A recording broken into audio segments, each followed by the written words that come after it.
Da wani dare, Amadi kasa jurewa yayi, kai tsaye ya nufo cikin wata makabarta. Bai tsaya a ko'ina ba, sai a bakin kabarin Laraba.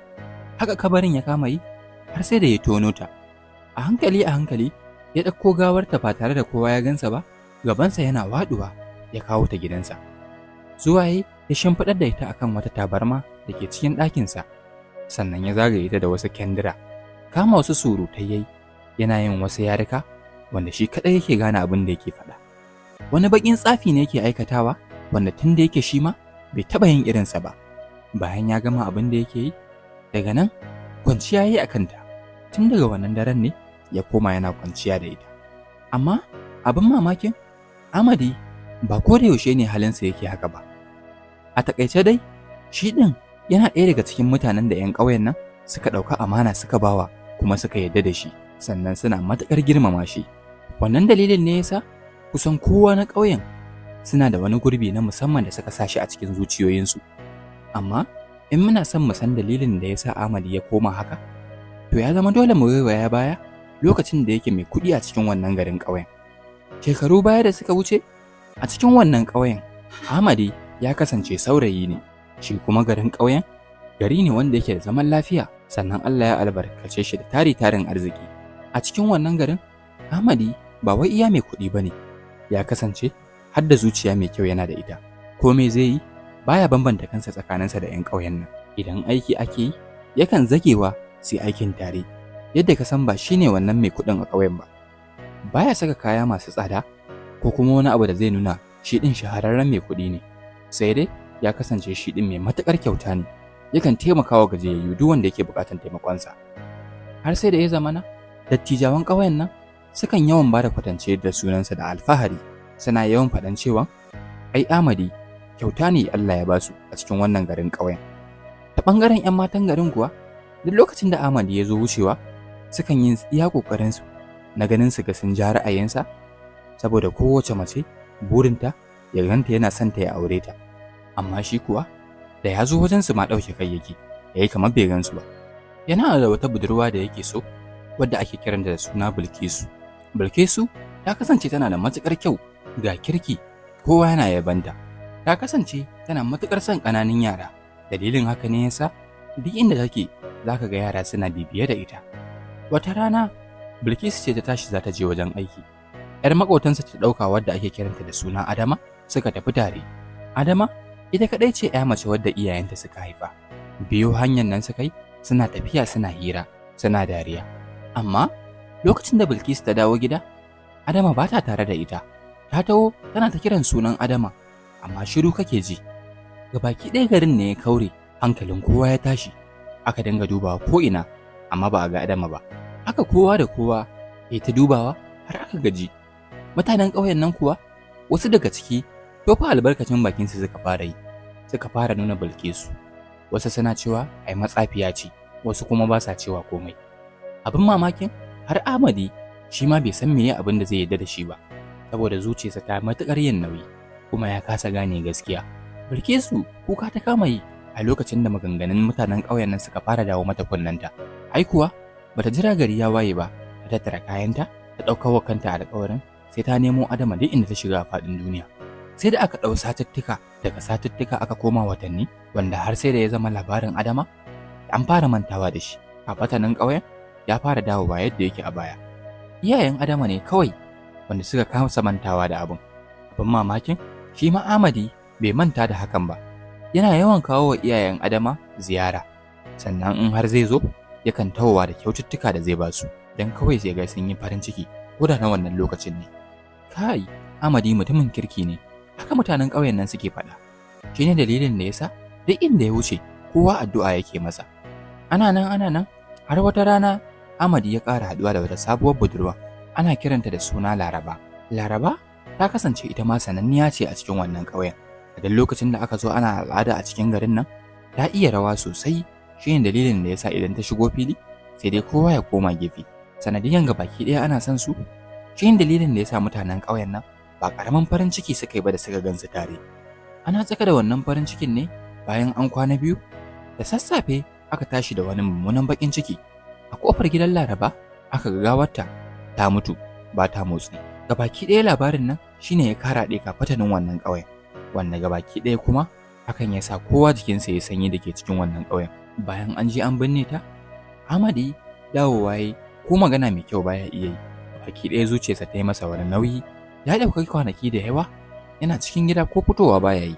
Su kuwa 'yan ƙauyen nan ganin ya shiga cikin matsanancin hali yasa suke kawo mai abinciccika, suke lallaɓa shi akan yayi haƙuri, amma sai dai kawai ya kalle su sannan ya kalli ƙasa, baya ce musu komai. Ba irin yadda ba su yi ba na su ga sun lallaɓa shi, amma ina ko magana baya yi. Daga ƙarshe wani mummunan hukunci ya yanke. Cikin dare ya tashi ya nufi kabarin Laraba. Zuwa ya haƙo ta, sannan ya ɗauko ta ya biyo hanya da ita. Zuwa ya kwantar da ita a cikin ɗakinsa, sannan ya zo yana faɗin wasu yarurruka, saboda ya riga da ya yarda cewa da zarar ya ƙara kwanciya da ita to zai kasance mai arziki fiye da na baya. Ta ɓangaren Bilkisu kuwa ta yi tafiya sosai daga wannan ƙauyen zuwa wancan ƙauyen, tana bincika kowane ƙauye. Tafiya take tana kiran sunan Adama, kamar yadda mahaifiya take kiran sunan yarta. Ta yi matuƙar gajiya sosai, kasancewar haka har ƙafafunta ciwo suka dinga mata. Amma duk da haka ba ta jin wannan gajiyar. Ta ɗau aniyar cewa ba za ta tsaya ba har sai ta nemo yarinyar nan. Bayan watanni da ta share tana neman Adama, daga ƙarshe dai ta samu ta shigo wani ɗan ƙaramin ƙauye wanda ta samu nasara ta ga Adama a cikin wannan ƙauyen, kuma ta ganta a raye. Bilkisu cewa Adama tai, ki kwantar da hankalinki, za mu koma gida tare. Cikin dare ne Bilkisu da Adama suka samu nasarar shigowa cikin wannan ƙauyen. Ƙauyen ya yi shiru sakamakon kowa yana can a kwance yana bacci. A lokacin da suke tafiya a hankali a cikin wannan ƙauyen, Bilkisu ce ta hangi wani abu, wata inuwa ta gani. Inuwar tana ɗauke da wani abu yana tafiya a hankali. Tun daga nesa ta gane shi, ta ce wannan ai Amadi ne. A hankali ta dinga bin sa a baya har zuwa gidansa. Laɓewa ta yi ta wani windo da yake ƙofar gidansa domin ganin meye abin da yake shirin aikatawa. Leƙawa take da wuya, abin da ta gani sai da ta ji gabaki ɗaya an tsayin mata da komai na jikinta. Amadi ta gani ya kwanta kusa da Laraba da take a mace. Ba ta san lokacin da ta yi ƙoƙarin yin wani ihu ba, amma ta yi sauri ta rufe bakinta. A hankali ta bar wajen suka wuce suka tafi. Asuba na yi, rana ta fara fitowa. Ƙauyen nan ne suka fara fitowa suna hada-hada kamar yadda suka saba. Wasu suna ƙoƙarin ɗora abinci, wasu kuma ƙoƙarin ɗebo ruwa. Nan da nan hirar Bilkisu ta dawo ƙauye ta fara karaɗe kafatanin ƙauyen. Kowa ya yi matuƙar mamaki na ganin dawowarta. Zuwa suka sa ta a gaba suna faɗin cewa matsafiya ce. Haka aka tara mata jama'a a wajen. Wasu suna cewa a jefe ta. Haka kowa ke ta toba albarkacin bakinsa har sai da shugaban ƙauyen nan ya zo ya ɗaga hannu ya dakatar da kowa. Ce musu yayi a kawo Bilkisu nan wajen. Ya zama dole mu ji ta bakinta kafin a yanke mata hukunci. Lokacin da Bilkisu ta matso gaban kowa, tana kallon fuskanta, kasan ta sha wahala sosai. Ɗaya daga cikin shugabannin ƙauyen nan ne ya matso gaba, ke tambayanta, Bilkisu, ina kika shiga duk tsawon wannan watannin da kika yi ba? Kawai an waye gari, an tarar baki nan. Sai da ta ɗau wani numfashi tukunna, ta buɗe baki ta yi magana. Ni ba guduwa ne ba, na tafi neman Adama ne, wannan yarinyar da ta ɓata. Na je ƙauyuka daban-daban, yana kiran sunanta, tamkar wadda ta haukace, wanda daga ƙarshe na samu nasara na same ta. Bayan ta gama magana, juyawa ta kalli mutanen da ke wajen, sannan ta ce, matso nan Adama. Daga gefen mutanen nan, aka ga Adama ta shigo ciki. Fuskan Adama cike da mamaki da kuma tsoro. Nan da nan mutanen wajen suka kama maganganu a ciki-ciki. Sannan gabaki ɗaya kallo ya koma kan Adama, yayin da Adama take ƙoƙarin ƙarasowa wajen Bilkisu. Duk da wannan maganar da ta faɗa, har yanzu wa'annan shugabannin ƙauyen ba su yarda da maganar da ta faɗa ba. Buɗe baki suka ce mata, to ta yaya aka kika samu ta? Sannan kuma ta yaya aka ta ɓata? Nan da nan fuskar ta aka ga ta canja, ta haɗe rai, sannan ta buɗe baki take magana. A wannan ranan Amadi ne ya gama muna tafiya tare, sannan ya ƙaraso inda muke. Ya ce min zai ɗauki Adama ya dawo da ita gida. Ni kuma na yarda da shi. Amma bayan na dawo, shine aka nemi Adama gabaki ɗaya aka rasa. Kuma a lokacin na san ba wanda zai yarda da ni in na faɗa, saboda kun riga da kun yarda da Amadi. Gabaki ɗaya mutanen wajen shiru suka yi, saboda maganganun da suka ta faɗa ya yi matuƙar yi musu nauyi, musamman da suka ji akan Amadi ne. Shiru suka yi suna so su ji ƙarshen labarin. Adama ce ta matso gaba, ta buɗe baki ta fara magana, da yake idanuwa sun mata yawa a wajen. Sun kui da kanta ƙasa ta yi, saboda ta ji ta kasa magana. Sai dai Bilkisu ta zo ta dafa kafaɗarta, tukunna ta samu ƙarfin gwiwa. Cikin sanyin murya ta buɗe baki ta fara magana. A wannan ranar Amadi ya gama muna tafiya. Shi ne ya ce wa Bilkisu zai ɗauke ni ya kai ni gida. Ita kuma ta banni muka tafi tare. 'Yan ƙauyen nan shiru suka yi suna sauraron ta. Sannan ta ci gaba da cewa ba gida ya ɗauke ni ya kai ni ba. Zuwa ya kai ni wajen wasu mutane. Sun kasance wasu manya ne kuma fuskansu abin tsoro. Sannan ya buɗe baki ya ce min in jira Bilkisu a nan wajen. Ni kuma na yi ta jira, amma Bilkisu kwata-kwata ba ta sake dawowa ba. Gabaki ɗaya mutanen wajen mamaki ne ya cika da su. Komawa suka yi suna kallon junansu saboda irin maganganun da suka ji an faɗa. Suka kama faɗin yanzu Amadi ne zai aikata wannan abin? Mutumin da muka san shi mutumin kirki? Ta yaya za a ce ya yi wa wannan yarinyar haka? Daga nan ne inda Bilkisu ta ƙara buɗe baki ta ci gaba da magana.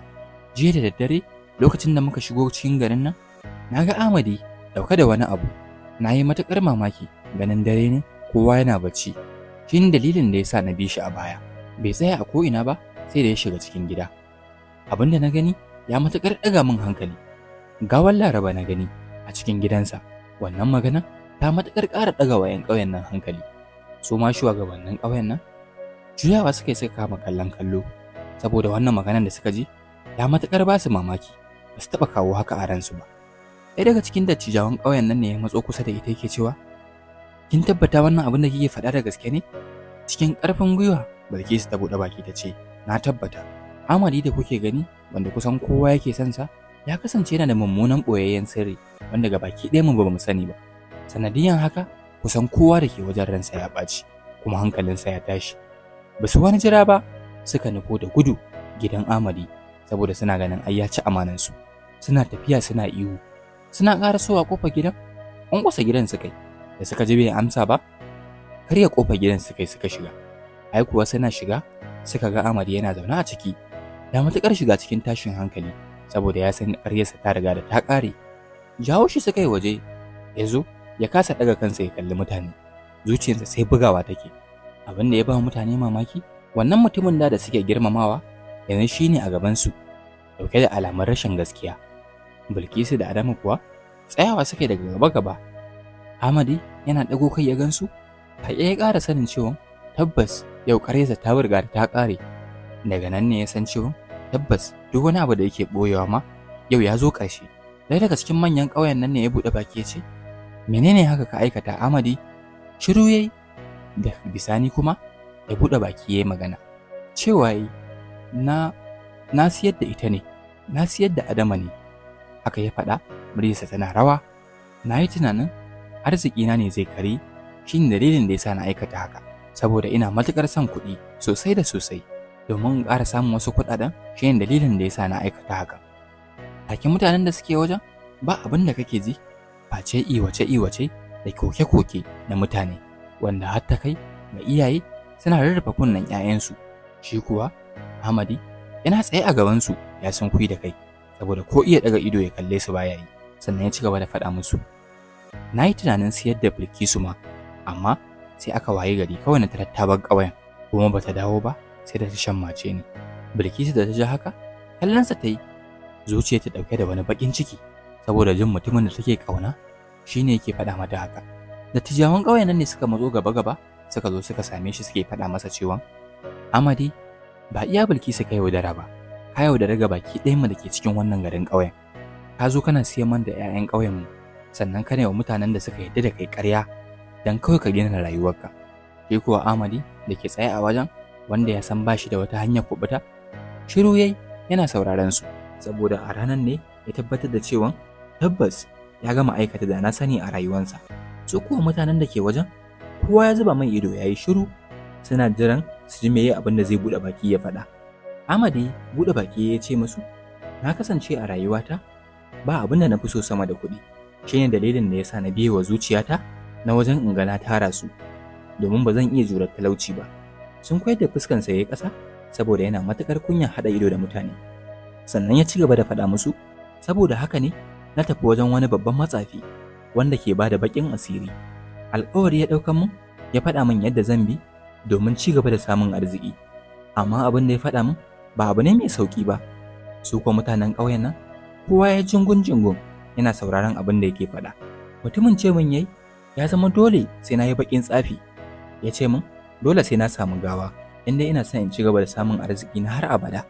Yana faɗin haka, da baki ɗaya wajen aka ruɗe da surutu, har ta kai ga wasu suna rufe bakinsu cikin mamaki. Yana kuka ya buɗe baki ya ci gaba da musu magana. Laraba ita ce wadda tsautsayin ya waɗa kanta. Ni ne wanda na kashe ta. Sannan na yi kamar yadda wannan mutumin ya faɗa min. Na yi amfani da gangar jikinta ta hanyar da bai dace ba, domin yadda da cewa hakan ne kawai zai sa arzikina ya kasance na har abada. Su ga mutanen nan mamakin da suka kama yi, wato cin amanar da ya ma ta wuce kansu, ta tafi harkan matattu. Ɗaya daga shugaban ƙauyen ne ya miƙe tsaye, matsowa kusa yi, sannan ya buɗe baki ya ce, yanzu Amadi, duk wannan abin da kake aikatawa kana yin sa saboda kuɗi ne? Tunda haka ne, abin da kai ba za mu taɓa iya yafe maka ba. Shi ko Amadi da ke tsaye shiru yayi, saboda ya san ba wani uzurinsa da za a karɓa. Mutanen wajen take zuciyoyinsu suka fara harzuka, kowa ya fara fushi a wajen, suka fara faɗin suna buƙatan adalci. Wannan mutanen da suka fusata kai tsaye gidansa suka nufo suka buɗe.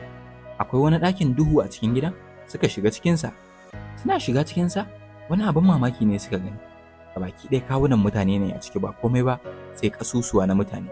Sannan ta ɗaya ɓangaren gidan ba komai ba ne ba ce wani zane. Kana ganin wajen ka san alamun nan ne inda yake zama ya tsafi a wajen. Suna ganin wannan abubuwan ja da baya suka kama yi saboda tsorata da suka yi. Suka buɗe baki suna faɗin cewa wannan kwata-kwata bai kama da gidan adalin mutum ba, ya yi kama da gidan tantirin mutum mara imani. Ɗaya daga cikin dattijawan garin nan ne ya juya ya kalli raguwan, muryarsa tana rawa, ya buɗe baki ya ce, mun amince da shi, mun yarda da shi, amma shi ne ya zo yi mana haka, saboda ga baki ɗaya idanmu ya riga da ya makance. Su kuwa mutanen da ke wajen juyawa suka yi suna kallon kallo, saboda sun san mutumin da suka amince da shi shine wanda ya ci amanarsu wadda ba su taɓa tunanin ta haka za ta zo ba. Ɗaya daga cikin shugabannin ƙauyen nan ne ya miƙe ya ce, wannan shedanin ba zai taɓa ci gaba da zama a cikin wannan ƙauyen namu ba, saboda ya riga da ya gama lalata mana ƙauye da guba. Su kuwa ƙauyen nan shirye-shirye suka fara yi na wajen su ga sun sama wa kansu adalci na yadda aka ci amanarsu. Daga cikin 'yan ƙauyen nan ne suka samu igiya suka ɗaure Amadi, suka kawo shi bakin wata ƙatuwar bishiya. Shi kuwa Amadi har yanzu ya kasa ɗaga kansa ya kalli mutane, saboda ya riga da ya san cewa yau ba wata hanya da ya isa ya tsere. A cikin wannan ƙauyen akwai wata doka da suke da ita, in dai ka kashe to za a kashe ka. Sun riga da sun san wannan dokan kuma ba a isa a canja ta ba. 'Yan ƙauyen nan ne suka zagaye su da duwatsu a hannunsu. Ɗaya bayan ɗaya haka suka koma suna jifansa da dutsen nan. Kowa na jifansa tare da fushin abin da ya aikata musu. Ba su daina jifansa ba har sai da suka tabbatar da ya daina numfashi. Ta ɓangaren wannan ƙauyen kuwa sun jima suna tunanin abin da ya aikata musu. Allah ya raba mu da aikata da na sani, ya sa mu fi ƙarfin zuciyarmu. To jama'a, ku kasance da mu domin samun daɗaɗɗen labarai irin wa'annan. Mun gode, sai mun ƙara haɗuwa a cikin wani labarin.